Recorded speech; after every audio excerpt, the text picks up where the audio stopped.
Yes, hello everyone. Welcome back to another video. How are we doing today? What's going on, my friends? I hope you're all doing all right. What's happening? Been a busy morning, afternoon, day, as it is for United. As it always is. We'll never get a normal day. Just one normal day. Even after that crazy game against Bournemouth, we can't get, like, calm. We can't get, like, settled stuff. Somehow it gets crazier and crazier and crazier every single day. and the game itself is only made crazier by the news that follows in the time afterwards. So yeah, lots to talk about this morning. Lots to talk about. All right. So, yeah. Well, this afternoon. I don't know why I'm saying morning. It's not even morning for me. It's 1 in the afternoon. So, it is what it is. But listen, this is what I want to talk about. I want to talk about Semenyo. I want to talk about Bruno because I think we need to discuss those comments. We need to, because they're, I think, actually very, very strange in some respects. And I think there's a deeper implication from them. We definitely have to discuss Kobbie because we're going to revisit some things I said at the start of the season about Kobbie, where I think he's being really, really silly and making a huge mistake. Or at least the people advising him are making a massive, massive mistake. And then I want to talk to you a little bit about this chaos. Here's where we're going to start. We're going to start with this thing on the chaos that we're seeing. Okay, we're going to start with the chaos aspect of things because there's an interesting thing that you'll find sometimes, which is that when things start getting crazy and over the top, and look, there's always craziness at United, so don't get me wrong. There's always craziness going on at United, but we're actually seeing almost a bit more. Players obviously kicking out a bunch of players. We're seeing, like, I don't know, man. Even more of the stable players like Bruno saying strange things. We're seeing academy players' brothers show up with shirts and shit like that. Semernyo day 2% update. Also, can I get unbanned, boss? Did you get banned this morning? Tell me, did you get muted? Muted or banned? I'll check it out. If you got banned, I can't unban you. If you got muted, then that's a different story, but we'll see. Semenyo update, definitely I'm moving up to 35%, okay?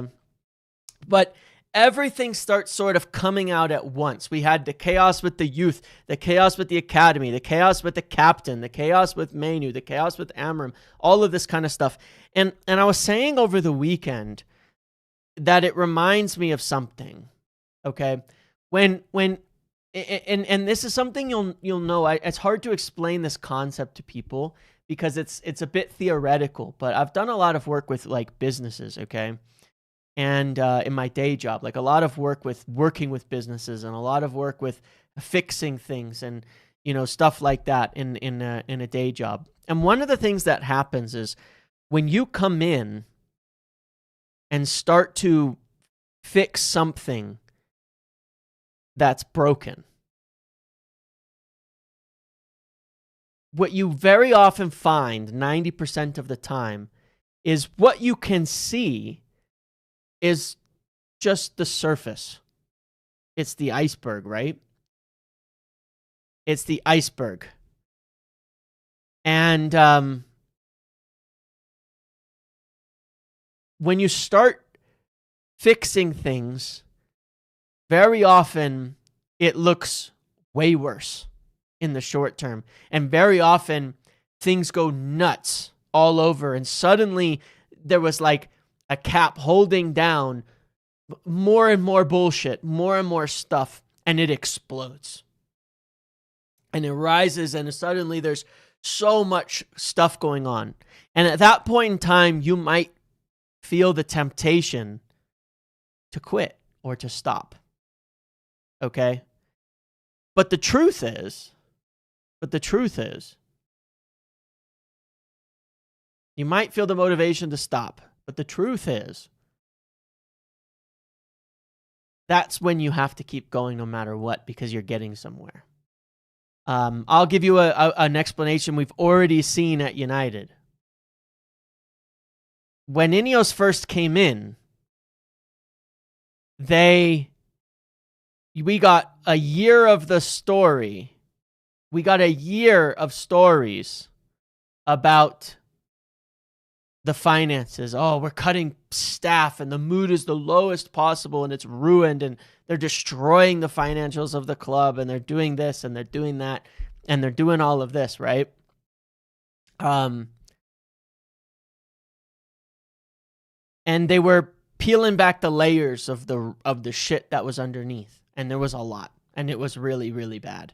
And the finances were so much worse than was led on. And all the chaos exploded. And you look a year later, and despite what some people are claiming, if you really do look at the financials, the bleeding has stopped. Yes, there's still debt and problems from the past, but it's settled. And suddenly, United can spend. United can buy players. United can do all the things that they need to do. And this was all because of the decisions that were made, that were presented as, and things all came out to say, oh, it was all chaos and explosion and the club is falling apart and they're burning it all from the ground. But they have actually created the most stable atmosphere in terms of the staffing behind the scenes in the club thing than it's ever been. They fought through the chaos and got there. And that was always a natural thing. And I always talked about that at that time because I had, because like I said, I've had experience at a smaller level, almost doing something similar. And it always goes like that. When something's real bad, you always find so much more under the surface and you just have to fight through it. And people will say it's bad and don't do this and don't do that. And you're making it worse. And then you just get through it and it's fine. Well, we're seeing the same thing on the pitch if you look at what's going on here. You see the bright sparks from a game like yesterday of what could be, right? But you also see that all the bullshit is coming out. All the chaos is coming out. All of the everything is coming out. And I think that what's really important to recognize is that, guys, it's all good news, actually. It may not seem like it. You may not feel it. You may not. But it's all good. The chaos, the noise, all of this stuff coming out, it's like you're peeling back the layers on a festering wound, and it's all seeing the sun for the first time. That's what you're doing. It's all good. It's stuff that's, because realize, stuff coming out isn't bad news. Stuff coming out isn't bad news. Stuff coming out has already been there. And the worst thing you can do for problems is let them hide in the darkness and fester, right? And rot and get worse and worse and worse. Them coming into the sun is all good. That's how you get rid of them in the first place. So it's all going the right way. I'm enjoying the chaos. I'm enjoying the chaos right now on that front. And it doesn't mean it's going to be okay right this moment. It doesn't mean the short term is going to be beautiful. The long term will be. I've never been more sure with all the noise that's coming out that the long term will be good. And look, when I look at it like in general, I'll talk about, I'm going to get to Semenyo a little closer to the end because this is all tied into the Bruno, the Mainoo situations to everything else. And, you know, here's how I would look at this, okay? Let's take Mainoo for a moment and talk about that subject, and then we'll get to Bruno. Because they're tied together, this whole thing. Yeah,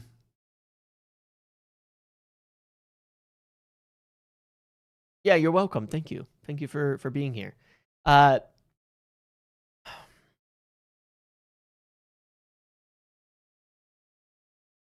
Yeah, I mean, and that I obviously that'd be very difficult to confirm, Mohi. So I don't want to say that that's the case without it being certain. You know what I mean?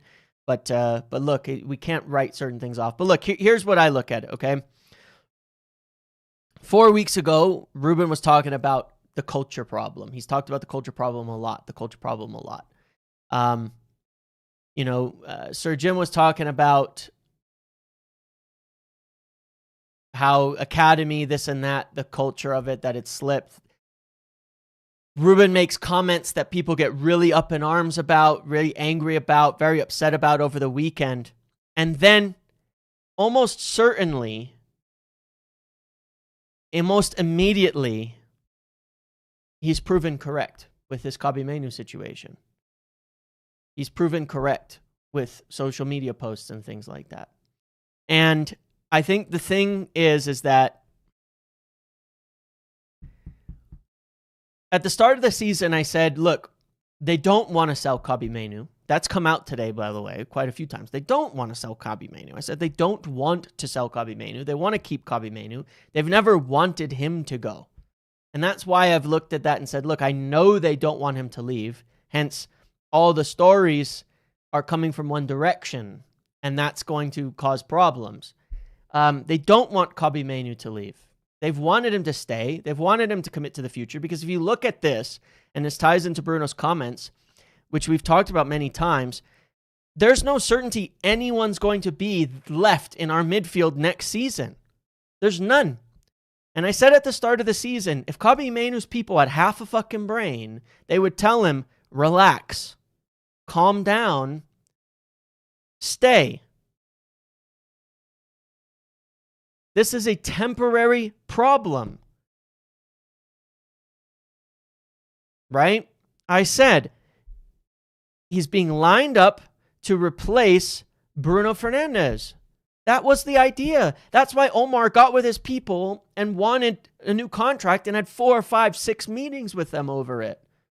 Not because they wanted to sell him, because they wanted to keep him and line him up to be Bruno's replacement in the future in the squad. This is a temporary situation. Look at the midfield now. This is Manchester United's midfield.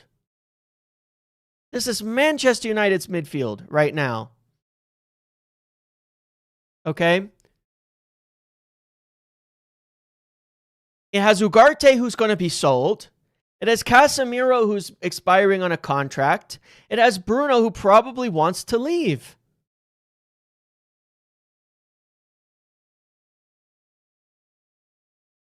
It's wide open for you to come in and take your chance. It's wide open for you to come in and nail down your spot for the next 10 years. And they wanted to keep him. And that was the idea. And I said that at the start of the season, and I said it many times, and I made a whole video about it to say, look, if he's just patient, there's a plan here. You're 20 years old. Just wait. Just wait. Work your way into the side and commit. This is such a temporary situation. Now you wait until January. Now you're going to ask to leave and throw everything out of joint so that you can hopefully play for 6 months on loan somewhere else to earn your way into the England side that you're probably not getting into anyway, and ruin your chance at nailing down a spot in Manchester United's midfield for the next 10 years. It's stupid. I'm sorry, but it's stupid. It's poor thinking. It's poor judgment from the people around him. And that is what goes to show with the shit that happened yesterday. The people around him are giving him bad advice. I can't say whether it's him, but he has people, certainly, agents and others, and people who should be pushing his career in the right direction. And this is the wrong direction. I said there was more to why he's not playing and things like that. Because there is. I was in that room with Ruben Amorim in summer when asked about Kobbie, and I heard him talk about it and in the interview and in questions and otherwise and in other ways as well. And he wanted, yes, he had things very much he wants Kobbie to improve upon. But he said himself, I have big plans for Kobbie Mainoo, and so did the club. This is a problem now of Kobbie Mainoo of his own making. That's it. Now it's his problem that this has happened. Now it's his problem. You know, with the incident that happened yesterday, it makes it so much worse. And it pretty much removes doubt that it has nothing to do, you know, not that, essentially it made it his problem. That's the issue now. And instead it was ask to leave, don't come on, don't sign a contract, you know, but, you know, he had the support, he had the fandom, he had this and that, but this is the worst way to go about it. He could have done it. It is of his own making, because you can't sit there and just assume you're a great player right off the bat because of something happened. The problem is you take stuff like this and it tells you the truth. That there is a culture problem at United. And they're all responsible for that in the dressing room, and they're all responsible for that as players and the people around them. There absolutely is a culture problem. We've had 3 academy players do stupid things, or people around them do stupid things in the last 2 days.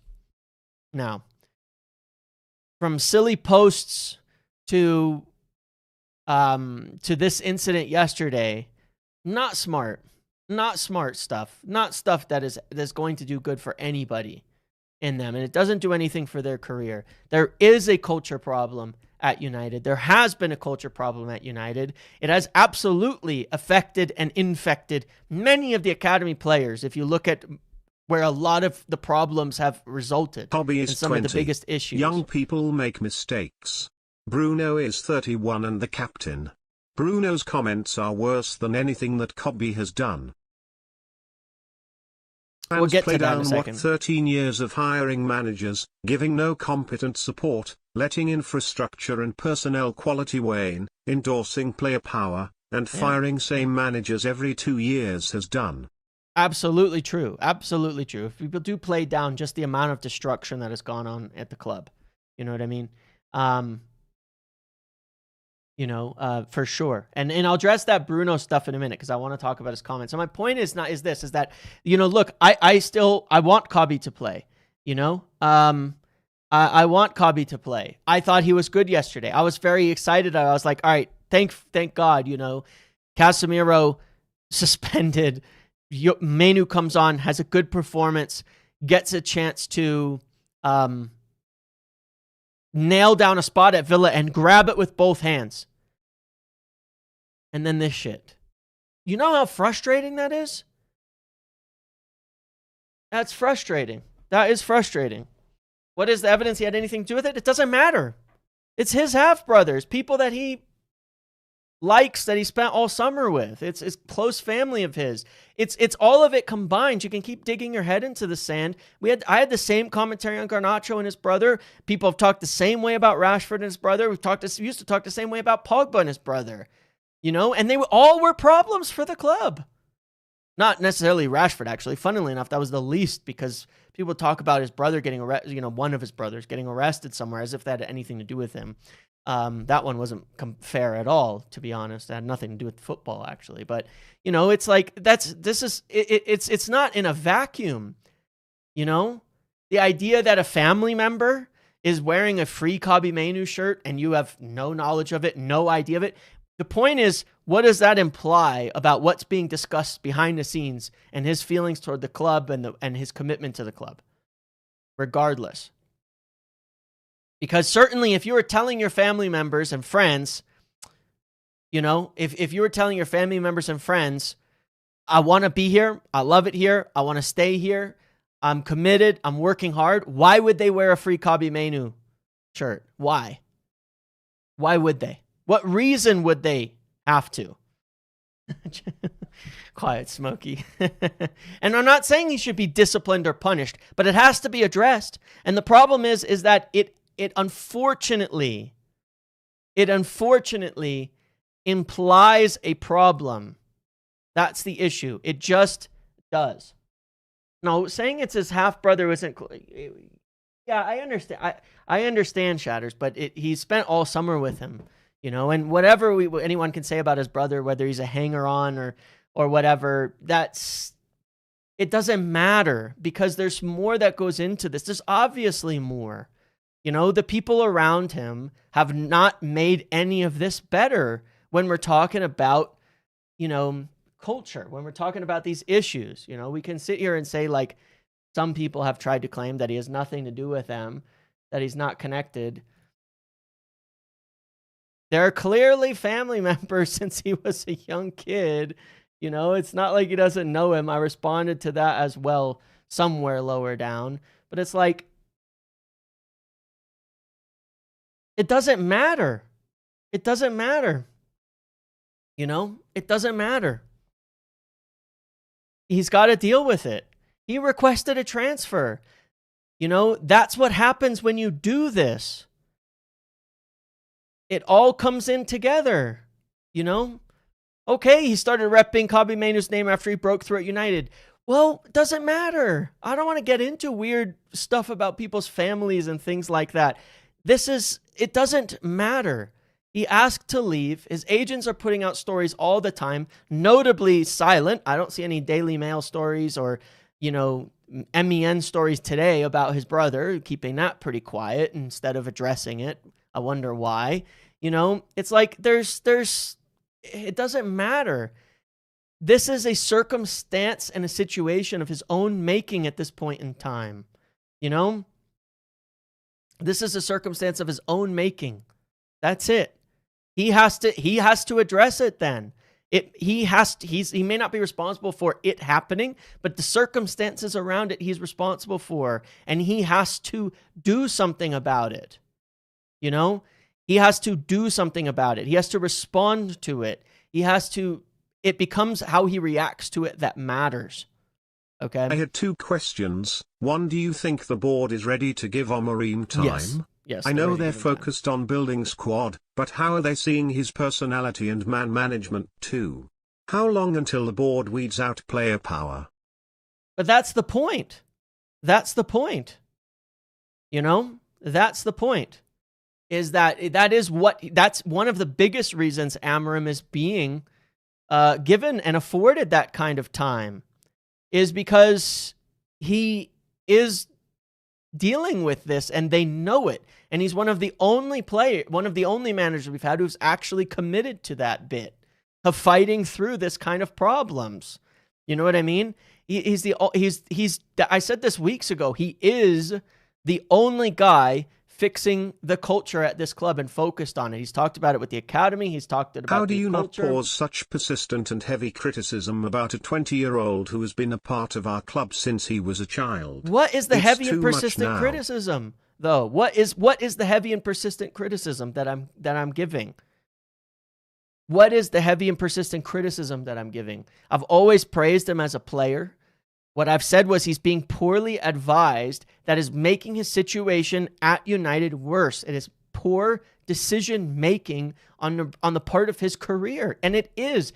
Like, how much more evidence do you need? People are burying their heads in the sand on this. That's the problem. That is the problem. You know, this is the point. It's not criticism if it's simply stating the reality of what is. The fact is that people have denied that there's anything on this, that there's anything in this at all. That's not criticism. When you state things that are true, just because people don't want to believe it, doesn't make what I'm saying criticism. That's not criticism. It's a statement of what is going on. That's the truth. If what I'm saying going on is true, is criticism, then they're doing something stupid. That's it. He's a first teamer. He's making mistakes. He's making poor decisions about his career. So many other players do the same thing. You know? It's just silly. It shouldn't be like this. It doesn't need to be like this. It's pointless. And at the end of it, again, all he had to do was look at the situation and his people and say, we can be patient for some time because there's a future here for us. I am almost sure that recent athletic leak about 433 came from Kobbie camp. Who benefits from that leak? Also, why UK-based fan channels are anti-Amorim recently? Like some mandate given to them. Right. Look, yeah, I don't. I mean, I'm not going to make claims. Like I said, I'm not going to make claims about who leaked what and things like that I don't know, because I don't deal in. I'm not going to deal in the speculation on that front. I've said things that I've said because I know them to be true. I know what I've said. I've known to be true. Okay, that's why I said it. If what I said bothers you and comes across like it's some terrible criticism, then something's wrong with that thing happening, not what I'm saying. But look, I wouldn't accuse of leaking and things like that. Do I think that, yeah, there's a lot of people who have already made their minds up on anti-Amorim? Sure. Look, there's a lot of people who've hated Amorim since the Rashford situation. That's just a reality. There's a lot. There's a lot of people that now the Mainoo thing will be that, and that's fine. It is what it is. But I wouldn't make assumptions about who's leaking, things like that. That I don't deal in those assumptions. So yeah, I don't deal in those assumptions. And like I said, the fact of the matter is, when you get public stories about requesting 2 games, requesting to leave 2 games in, that situation has already been there. That doesn't come out of the blue, right? So you can even point to it and say, maybe he didn't, maybe he was already talking about leaving, already looking at leaving, already telling the club he wanted to go, already turning down contracts prior to the first 2 games of the season when he didn't play. Maybe that has something to do with it. And people can say it doesn't. But again, when something comes out, it's already been there. And again, all that has had to happen here, because I can tell you it is the absolute truth, that they did not want to sell him. They would rather not sell him. They would rather keep him. They would rather Kobbie has a future at this club, that they would rather he is there for the long term and becomes something for Amorim, for the club, for the executives, for everybody. That's what was wanted. He asked to leave. It's a situation from there of his own making. You have a choice at that point in time in terms of the circumstance. Again, it's similar to this thing with his brother. It's not about the circumstance you find yourself in, but how you react to it that determines you being right or wrong. You cannot control everything. You cannot control what other people are going to do all the time. You cannot control everything that goes on in life. It is your reactions you have control over. You find yourself in a situation where you're not playing, okay? Why would that be? Maybe instead of blaming everybody else for it, you can look and say, you know what? I will make myself undroppable. I will make sure I have the best situation, that the club know I'm committed to being here. And I will work my ass off. Am I saying he didn't do that? No, but he certainly didn't make the club feel like he wanted to be there. So that was a reaction that I will criticize because it was wrong and it doesn't help his situation. That's the point. How you react to it. So his brother comes out and does something stupid. All right. How are you going to now react to that? I don't see any, there's plenty of times that players post on social media. Standards are desperate for young/inexperienced players to play, even those who are toxic. Incredible. Oh, there you go. I mean, look, how many times these players go on social media? They spend too much time on social media. I've said it many times. How easy would it be to post a story? I don't, endorse this happening. Take 10 seconds to do so. I haven't seen it yet. I'd be happy if it came out, and I would instantly say, good, it's dealt with. Move on. Haven't seen it. Hasn't happened. Maybe he will, but he's going to have to address it with the club or something like that. And until then, the way you react to it matters. The way you react to it matters. That's the point. So we don't know. We don't know in that respect. We don't know. But that's where we're at. That's where we're at. So, and again, it ties into Bruno. It ties into Bruno's this situation. It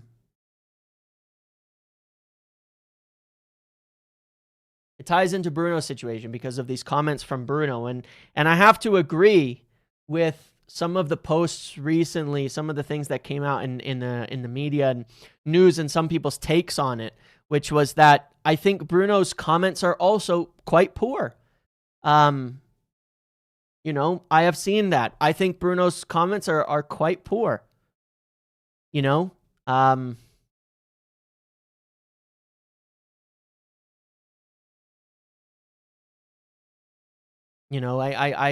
think Bruno's comments are quite poor, unfortunately. I don't like them. I think they're slightly misleading. The more I think about them, the more I dislike them because they're not really true. You know, he said something different in summer. They're not false, but they're slightly misleading and misrepresenting of the situation. You know, he's the captain of the team.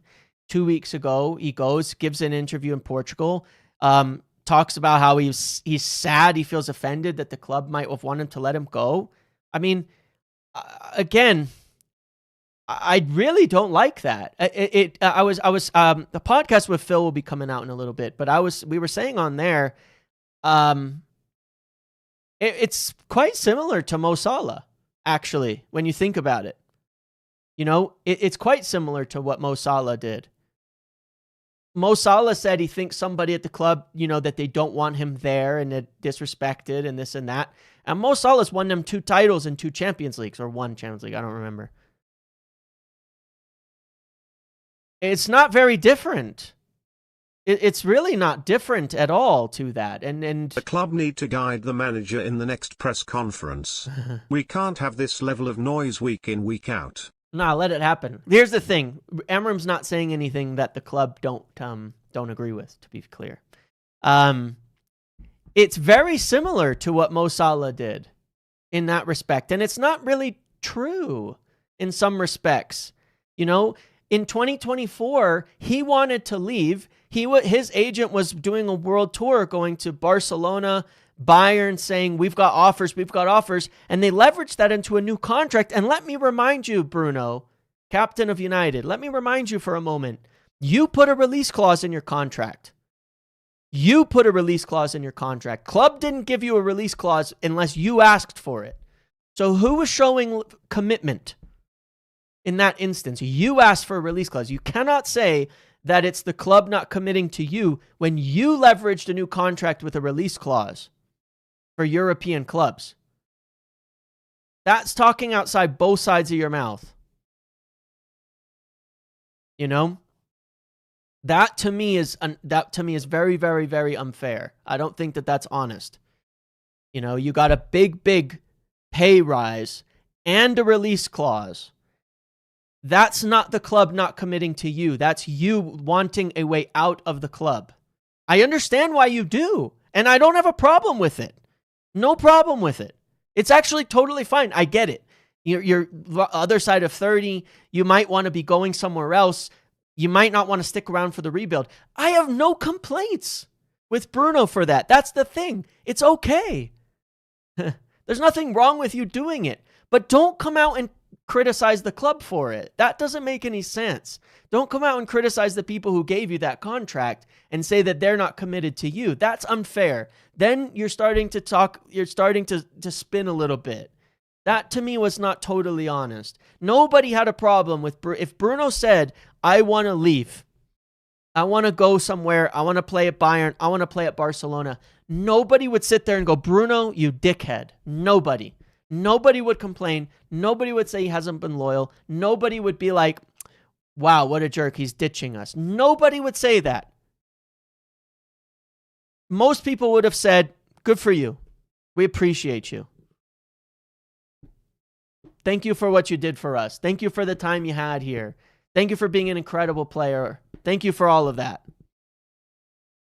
So, you know, I think it's a bit dishonest in a respect to turn it around and act as if the club did something dirty to you by not saying, oh, we desperately have to have you stay. Here's another $200,000 a week, you know, to stay. And it's not just that he said the club left to him. It's specifically, it says, from the club I felt was, if you go, it's not so bad for us. It hurts me a bit. More than hurting me, it makes me sad. That's a little bit more. The implication there is more. It wasn't just the club left it with me. They did. We already knew that. You made the choice to stay. So how... The club gave you a choice in your career? I'm sorry, that's not right. That's not right. That is not a good comment, and that is not an okay comment. It isn't. And it should, and it is not, that part of it is over the line. On a side note, seeing yesterday's performance, we might need 2 top center backs. Yeah, we might. I'm surprised why Emmer backs Bruno. Lack of quality, maybe. I mean, I don't know.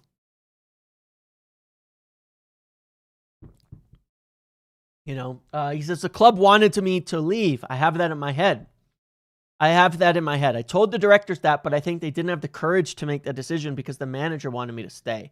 If I had said I wanted to leave, even with the manager wanting me to stay, they would have let me go. It hurts me a bit. More than hurting me, it makes me sad. I'm not a fan. I'm not a fan of that. Is it a huge deal? I don't know. But I'm not a fan of that kind of commentary. And I think it's notable. It's sort of notable that the club had to come out and respond to it right away, by the way, too, right? You had the club come out through BBC, Simon Stone, through a bunch of people and all of that, and immediately shut it down and say, no, we're not trying to sell you.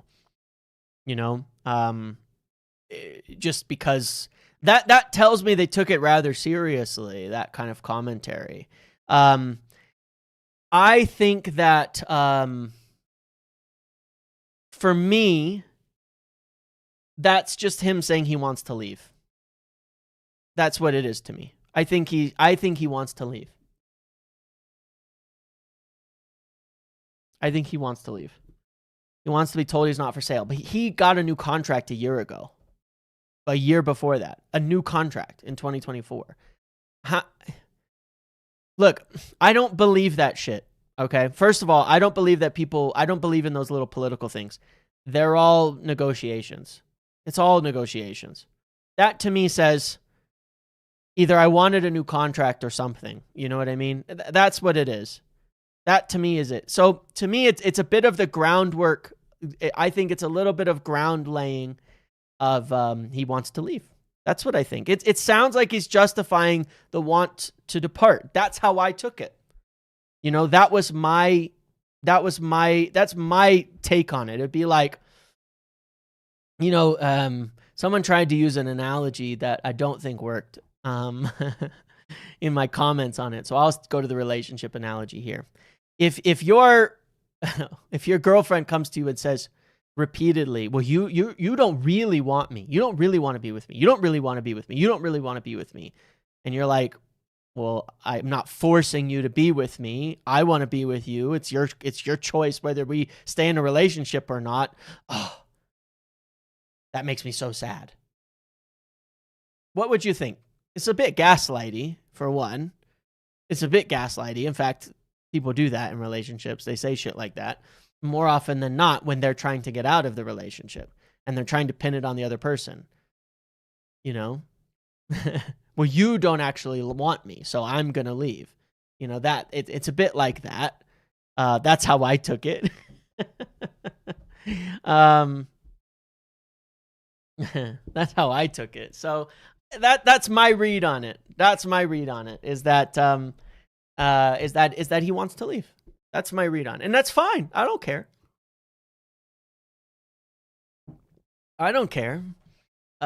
He wants to leave. That's fine. Nobody is going to say you want to leave. That's a problem, man.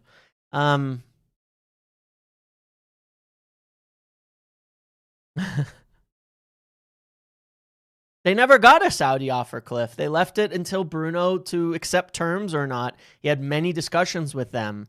I mean, you're the one, going on dates with someone else. Don't come here and tell me that, I don't want you. You went on dates with someone else repeatedly. And I said, well, it's your choice if you want to be with me or not. So it's whatever, it's up to him. But again, I think the bigger issue is this. It's December. You're the club captain. Shut the fuck up. Honestly, what are you doing? Why now? Go give that interview in May and then leave. Why now? Why are you doing that right now?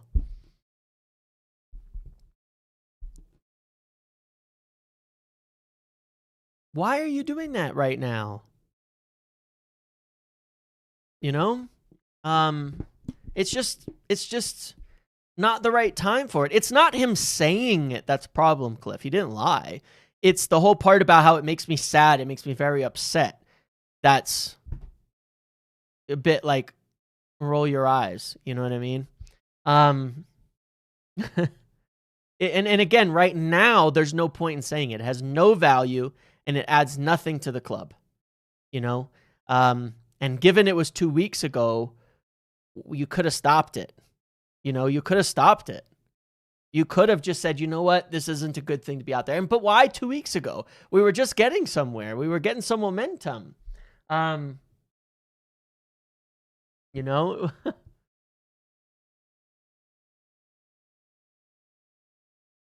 So, don't know. But yeah, it is what it is. I'm just disappointed. But what it all tells me is, again, like, yeah, again, all this whole situation. I've said for some time that this whole situation, you know, for a long, long time, I've said, look, if Kobbie can be patient, there's a space in here for him, and I think that he's been poorly advised on what to do with it. I don't know. I'm not blaming him for what his brother did, but he has to address that now. With the club or with us, someone has to address it. I don't mind if he does it with the club. I don't need a fucking apology. I don't care. But he has to address it with the club or somebody now. Yeah, just has to. That's all. And I would hope, I still hold on hope that he could turn things around, because it would be very, very nice if he did stay, Kobbie, and he played next week against Villa, and he tore it up, and he earned that spot, and he played till next season, and then Bruno and Casemiro and Ugarte go, Orozco comes in, and we've got Mainoo and Orozco, and we sign 2 more, and we get this great, young, awesome, good midfield for the future. Exactly. Next season, Bruno gone, Cass gone, Maguire gone, Mainoo gone, Dallo gone, maybe reset is here. Right. Well, Dallo's probably not going anywhere. Probably not going anywhere. But look, it looks to me like we are heading for, I've said this before, that all 4 of our midfielders, the situation is just up in the air, you know? And that's why it's an advantage, you know? Like, you know, we spoke about chaos earlier. Well, if I was Kobbie Mainoo's advisor, I would have said, given him the Littlefinger speech from Game of Thrones and said, chaos is a ladder. There has never been an easier time to assert your ability and establish yourself in this team. There's never been an easier time. There's never been more of a chance than right now. Seriously. There never has been. And that's what I would have done if I was his advisor. That's just my opinion. Unless you really don't want to be there. Aren't these comments worse than what Cobb's done? Aren't these? I don't know. They're different. Kobbie requested to leave. I don't think there's anything wrong with requesting to leave, but if you're requesting to leave immediately, I don't like... There's nothing wrong with requesting to leave. Let me make that clear. That's why I said he's been poorly advised, because I think it's a bad decision. I don't think there's anything wrong with asking to leave a club. But if you're asking to leave, then you don't really get much leg to stand on when you're not playing. When a club is going through a rebuild and trying to fix the culture. That's why I say he's been poorly advised. I don't think Kobbie's done anything bad. I think he's been poorly advised. That's the point. I don't think that the Bruno comments are good. I think the Bruno comments are wrong. So the point is there's a lot of context here. When I look at Kobbie Mainoo, I think it's been bad decisions after bad decisions for his career and for the club, not wrongness. You know, Pogba asked to leave. I said, let him go. Rooney requested to leave. Fair enough. But they sorted that out and he got a new contract. That's the difference there, right? Rooney requested to leave. Some people still hold it against him, which is interesting. because you don't see anybody holding it. We don't see that same reaction otherwise. But Rooney requested to leave, but they sorted it out and he got a new contract. Now, you could argue he shouldn't have, funnily enough, and that he should have been sold at that point in time, and that it would have been the right thing because he wasn't as good after the contract, or maybe it was the second time. I get the times mixed up. But yeah, the point is afterwards he showed commitment to the club, and so of course it wouldn't have affected his playing time, things like that. I think that, like I say, I think Kobbie's been advised poorly in terms of his decisions. I think that Bruno's comments were wrong. Different reasons, different things, different stuff. All of that.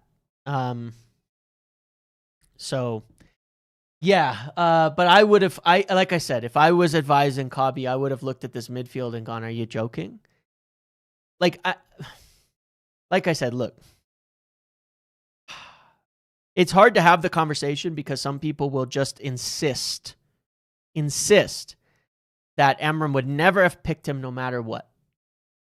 I think that's putting the cart before the horse. I think you have to step back and go, why was Amram not wanting to pick him? And I would have said that I would have looked at the situation as Kobbie's advisor and said, listen, make yourself undroppable.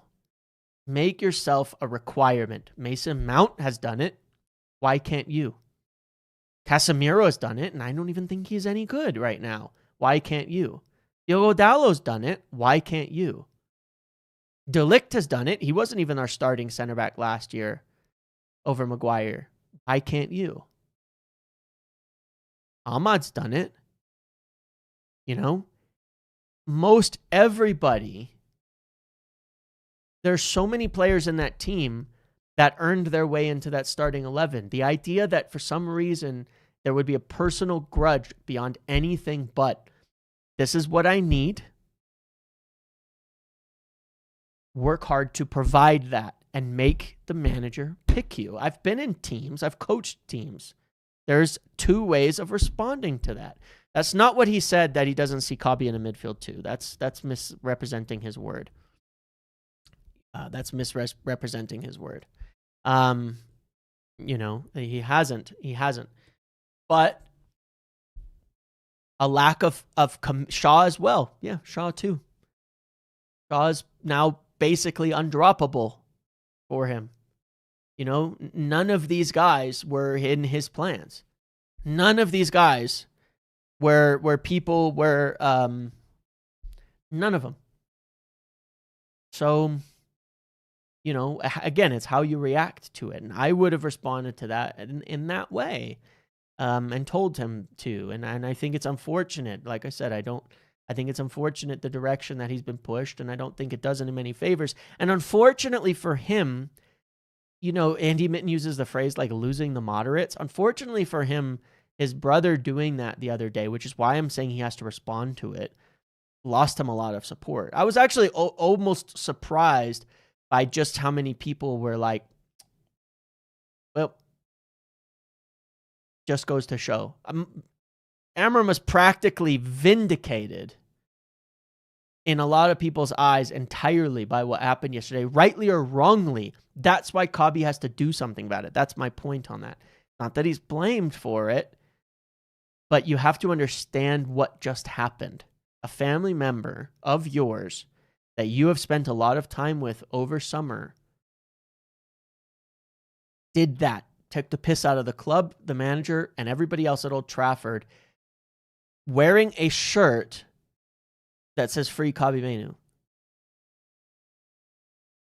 You have to understand what just happened and be smart enough to deal with that correctly, or it is a problem for you because you've just lost a lot of support from people. And that is true.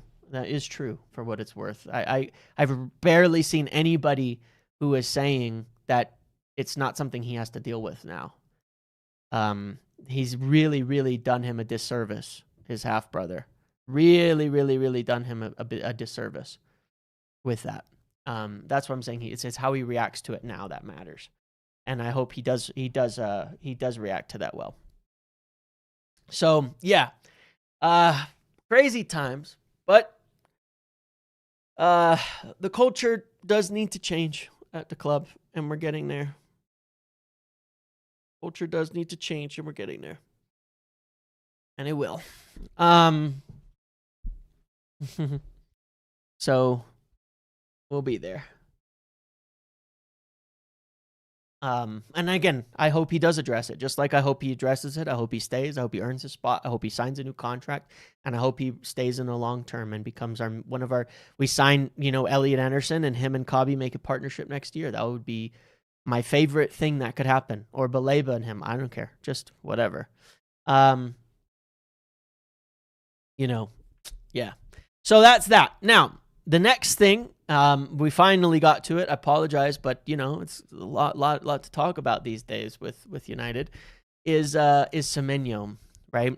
I've said on a number of occasions over the last 2 months, if you'll recall, that knowing these guys and the conversations I've had, that I would not be surprised, and that I still expect to a little degree that United might step that move up. And they might just see it as an opportunity to go forward and do something with this. I did not say that for no reason. I've told you before, I've heard that. I asked some people today about it. There's certainly people are not convinced at all that he's going to Liverpool. I've said that for a while, that it's not a nailed-on thing. I think Liverpool will be going for Guehi as a priority in January. That's what I think, but we'll see. Certainly, it is an open kind of race here. Again, United like him so much. They want another wide player in summer. And again, the idea is if we cannot get one of the midfielders that we want in January, then can we get somebody else we would want that we may not be able to get in summer? And whether we get him or not, we'll see now. But obviously not particularly... It's particularly interesting that this has all come out, of course, after we've played them. Sky Sports Lyle claims that it's exclusive. I mean, fair enough. But it says that City and United are firmly in the race to sign Antoine Semenyo, the strongest rivals to Tottenham as of right now. It says City leading the race. Fair enough. Could well be. But as well, from the United standpoint, the idea is, the view is, here's a player. We've got money to spend. It's an opportunity that we may not get in summer because people may buy him now. We want him in the long term. And also, his release clause is only available until January 10. Gives us massive flexibility. Xerxes' situation is flaky, right? And to a degree in terms of what happens. We still need more forwards. We still need more players in there. Obviously, we need the midfield. It's not going to replace the signing of a midfielder or 2 midfielders this summer. It's not going to stop that. So it's just the type of thing, like I said, where just knowing from the conversations I've had that I expected probably we're going to try and see if we can make it happen, because that's just what this hierarchy and what these people do. When they really like a player like this, they want to add more quality. If we could land Semenyo, I would bet Xerxes leaves in January. That's what I think happens there. I think that's a strong choice. There's 5 positions. Obviously, Ruben is pretty... like I was saying when I was talking about the academy and how I think Ruben naming players, even if he wasn't particularly criticizing them, was probably revealing his hand a little bit much. He really is like... I do find it funny people claiming he's like a manipulative guy, because he's almost like, how would I put this? And I quite like Ruben, just because whatever reason, his personality is one that I like. Some people like other ones. I couldn't stand Ten Hag from the first time I ever heard him. Some people really liked him and were like in love with him in the beginning. Fair enough. But Ruben comes across to me like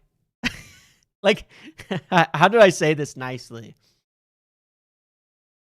I don't think Ruben is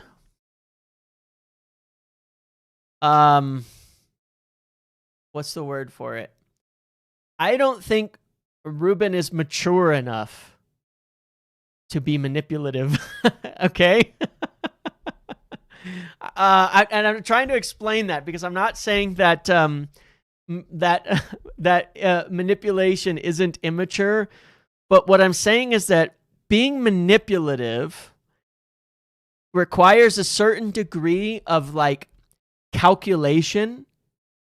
People who manipulate are constant calculators. They're always thinking about how to twist a situation. Ruben's kind of himbo, okay? I don't know if you guys know what that phrase, if that's like a word people use in the UK. He's kind of himbo. Like, he's just like, I'm not saying he's not intelligent, but he's kind of a himbo. Like, he just sort of, I don't know how I would describe it, but he falls very more in that front. He's just sort of an emotional, like, what you see is what you get type of guy. That's what he is. He's just what you see is what you get. Like, I genuinely, like I said, I was trying to find a nice word, you know? But like, yeah, golden retriever energy. Like, he's just emotional. It's just what you see is what you get. I think it's authentic. I think it's funny, but like, he just says what he's thinking. So he talks glowingly about Semenyo. Why? Because he wants Semenyo. Like, it's that obvious. He can't keep a fucking secret. He wants Semenyo. That's why he talks so glowingly about him, because he's thinking about Semenyo, and I can picture him sitting there like, wow, what a good player. I would love to have him in my team. And then he gets interviewed. I really like Semenyo. Like, it just comes out of his face. So he just says what he's thinking. I didn't say simpleton. I didn't say stupid, because he's not. He is intelligent. I'm just saying he says what he thinks all the time. That's just how he is. So when he's talking about the academy, he names certain players that, whether he says it or not, he obviously thinks are immature or something, you know? It's just how it is, man. Like, people read into his comments so much, and I'm just like, why? Like, he's just not a person you read into his comments. He's just saying I personally, it's a personality type I like. It's a personality type I like. I don't like having to try to like recalculate what someone is saying all the time. Me personally, I find it a lot easier to deal with that when someone is just says what they think, what's on their mind, and you don't have to think about anything else. It's that simple. I find it fine. And yeah, they're prone to blunders. They're prone to playing shit, to staying, they're prone to saying stuff maybe that you think they shouldn't, but he doesn't particularly seem to worry about that either.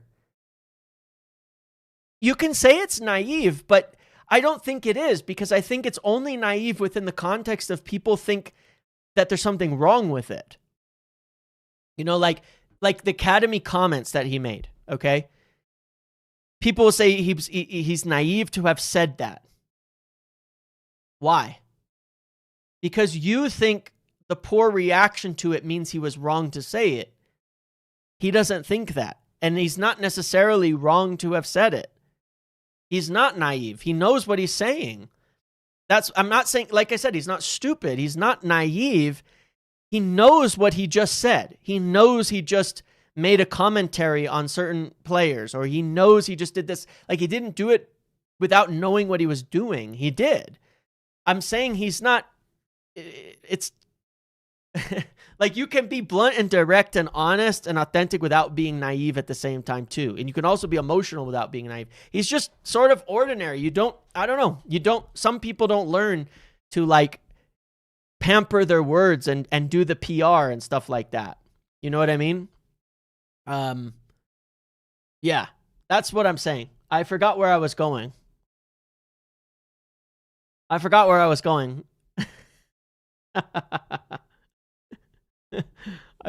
Yeah, when he laughed about yeah, exactly. I honestly forgot where I was going with it. Like, that's the point. He's not naive because he doesn't pander to UK media. You know, like, I watched his interview yesterday in the post-match, and they said, oh, there was something about you play with a 4, and he goes, I don't care. That's for you guys to figure out. You guys knew that we trained in a 4. I don't know how. And then United launched an investigation into how, right? He just says what he's thinking. He doesn't pander. He didn't sit there and go, and try to explain it and like do this and that. He said, you guys talk about it. I don't, you know, that's for you guys to yap about. Like, he just does.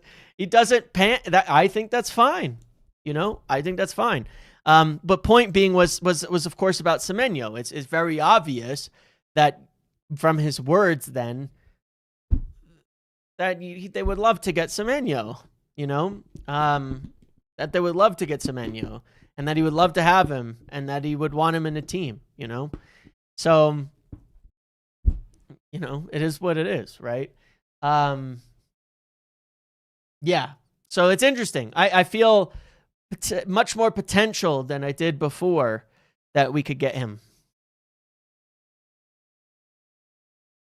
That we're in the race.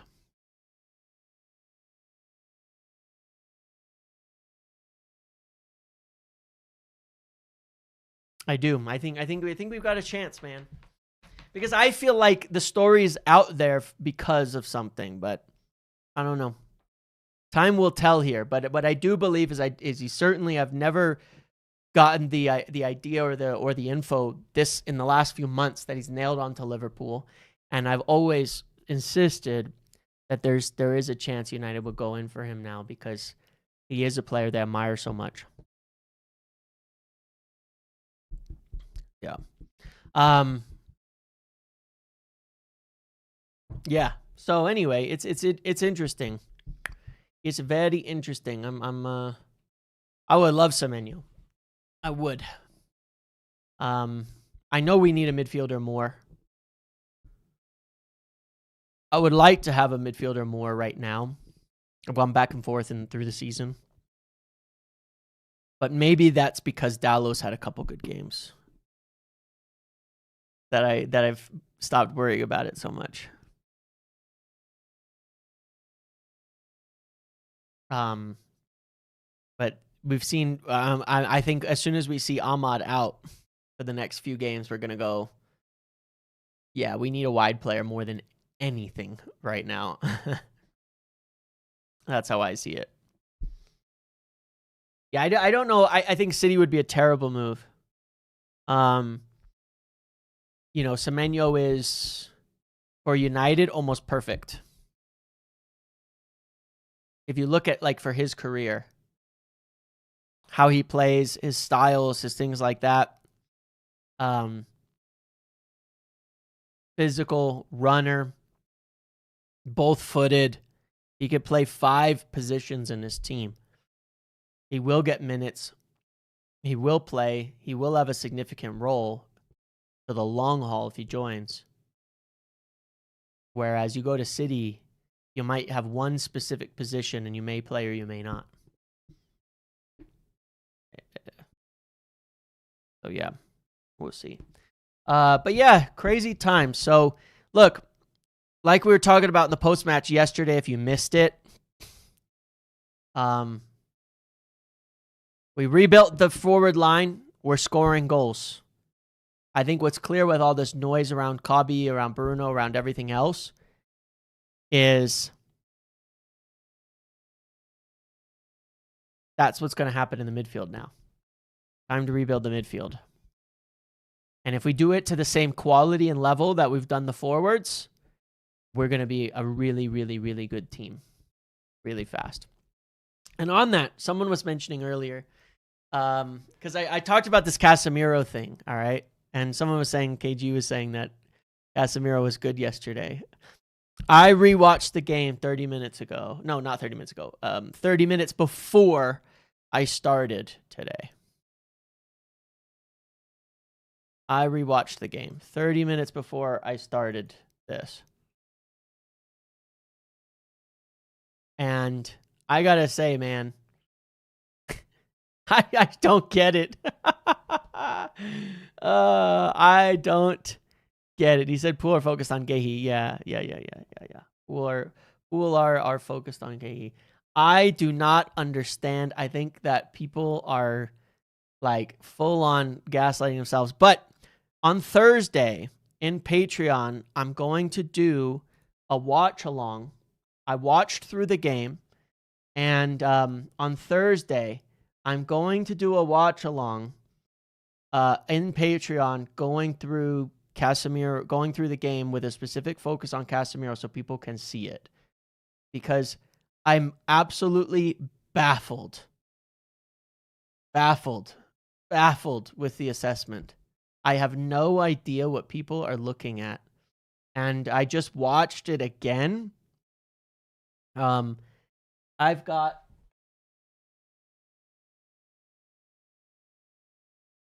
these are my poorly written time notes of all the major errors that Casemiro make, and I have awful handwriting, by the way. These are all the major errors Casemiro makes up through 49 minutes. And I didn't watch the entire game. It was just moments I remembered. And the thing about it is you could say, well, it's a lot of game and there's a lot of things happening. I'm not talking about every missed pass. I'm talking about the major mistakes that he makes. I have like 10 of them in the first 49 minutes. And it's not about hate. It's about, I'm genuinely confused because when I'm watching, I'm seeing the errors, happen over and over and over again. And I'm baffled because then I will go and people say, oh, well, Casemiro was so good, and I'm just like, when, where, with what exactly? It's crazy, but look, the thing about it is Casemiro does a lot of stuff that I think that people don't notice because it's what he's not doing. You don't see him. I think this is what people will find. Outside of the goal where he fouls the player,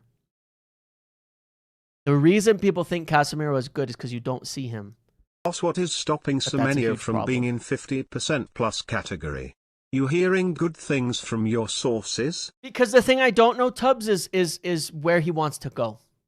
I know of United's interest, and if he gave us the green light, we'd probably trigger the release clause right off the bat. But I don't know of his intentions yet. That I can't say. I don't know. So I can't be at 50% while there's many clubs involved, and we don't know his intentions yet. That's why. That's it.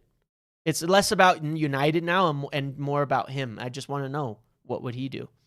But yeah, look, it's about what he doesn't do for me. Let me try to wonder if this is gonna work. Oh, it did. Okay, look. This is my pictures because I'm doing my tactics video, and I just want to show you the point here, right? Like, this is a build-up from Bournemouth. This is Casemiro. What's he doing?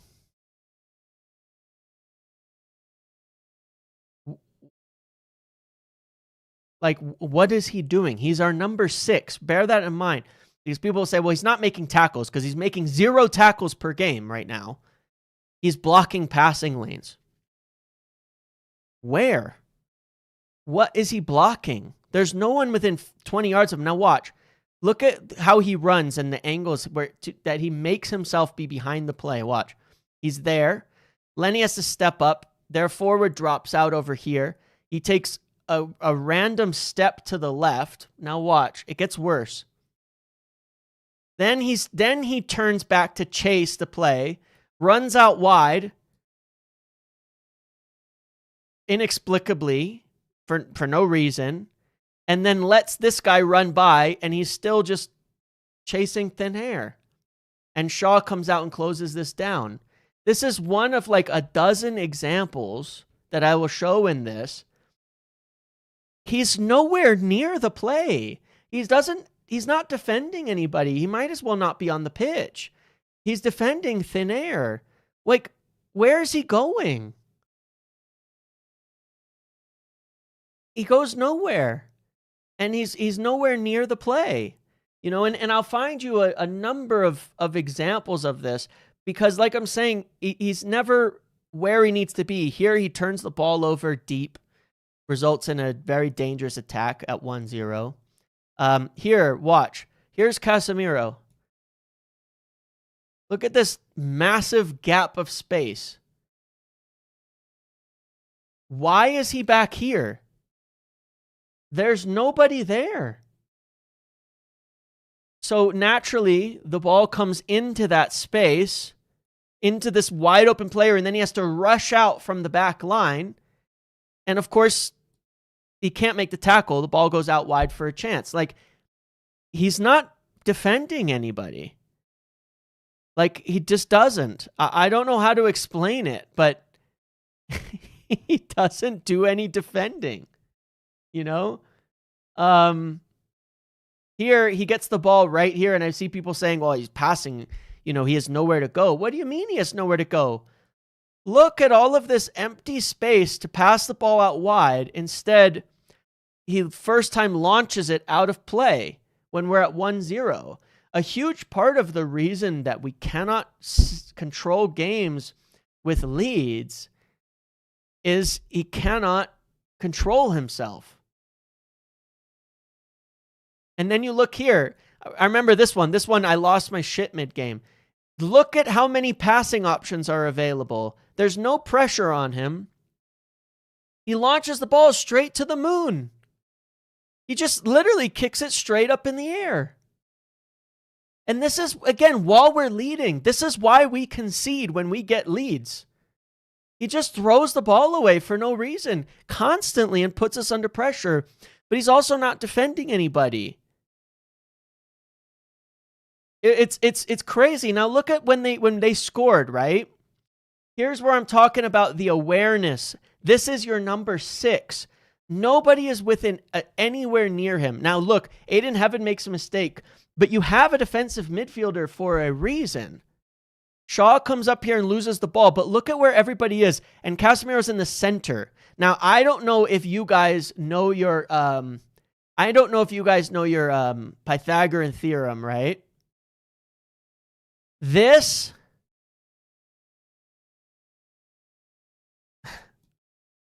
is a longer distance than this. You understand that? A squared plus B squared equals C squared. The length of a right-sided triangle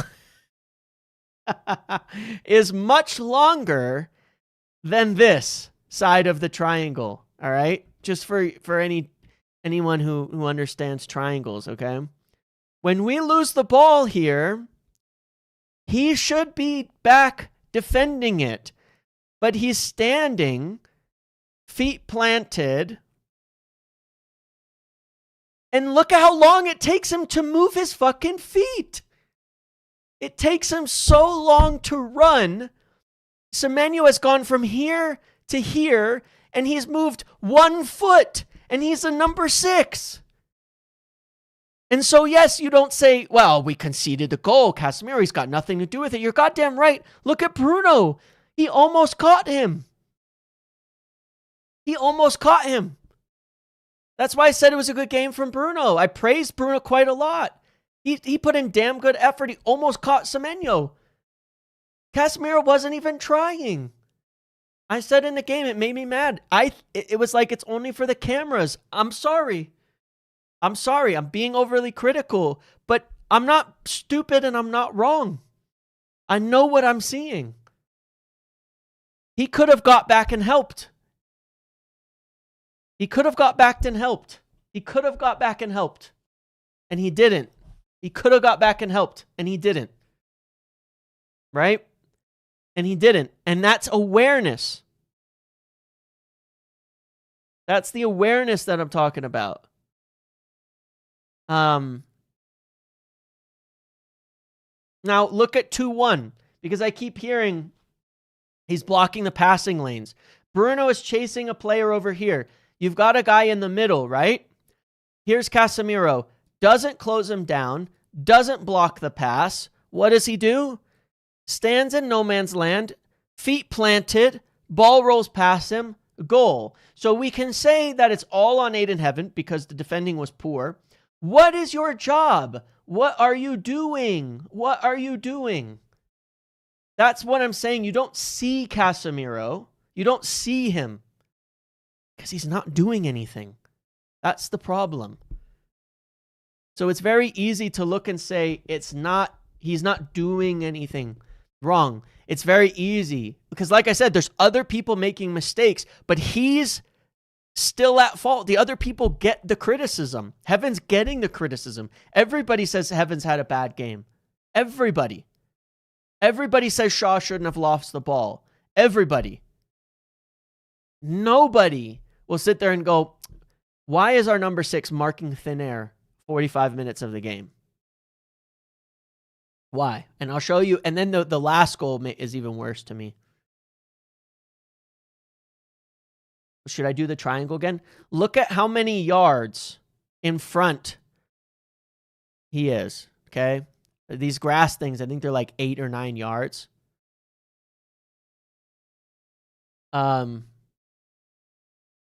Runs over, could have taken him down right here, takes a bad angle, still could have taken him down at the halfway mark. Instead, waits and takes him down there.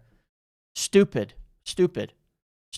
All 3 goals that he was on the pitch for, all 3 goals. Yes, only the last one was obvious when he makes the tackle at the last moment. Only the last one was obvious. Totally true.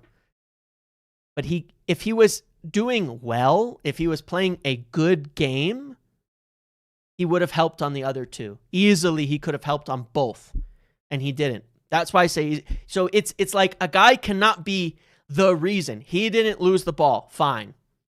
For those goals. He's the number 6, though. His job description is defending. He's not defending. He's nowhere to be found when we concede. That's the truth. So, yeah. Again, on Thursday, I will do a watch along so you can see this on video in Patreon. So if you want to join and do that, do that. But I would love to sit and do a live with KG or a video where we watch this game back together and react to it and talk about those moments in real time. So maybe I'll text him and ask if we should do something like that. It would make for some interesting content. The problem is I didn't want to make a video like live Casemiro mistake watch. You know what I mean? Like, yeah. I didn't want to do that, but that's why I didn't. So yeah, anyway, it's cool. I will, but yeah, I will do that on Thursday, and I'll have my tactics video out tomorrow. So if you want to see the whole thing in more detail, then this will be out tomorrow. There's your live preview. Okay. Anyway, that's it. I'm going to go. Thanks for watching today. Thanks for hanging out this afternoon. The podcast with Phil will be out in about 30 minutes as well if you want to catch up on that. It was actually a nice discussion, about 40 minutes. Some of the positives, some of the different stories, things like that. Interesting to get his perspectives. I think it was actually really nice. So, yeah. Yeah, it is what it is. Thank you for hanging out with me today. We've discussed quite a lot. Let's see what happens on all of these fronts, all this chaos over the next few days. If we hear anything else, or we just plow onwards towards Aston Villa, and let's see if United can make this Semenyo move happen. Because as we know, it's been difficult on the midfield front. Maybe we can get a big signing in the forwards. Okay. Thank you for watching. I appreciate you. Please make sure to like the video. Please make sure to subscribe.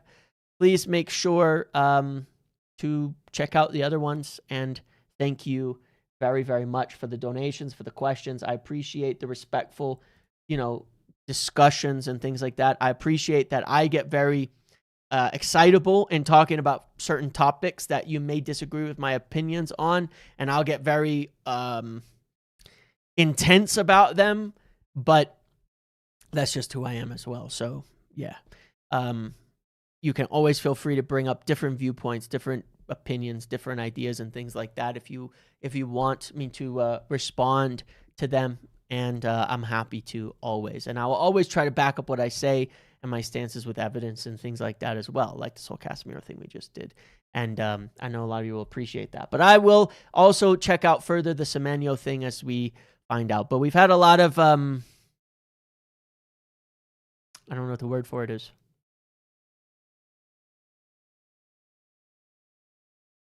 Time has aged well for us.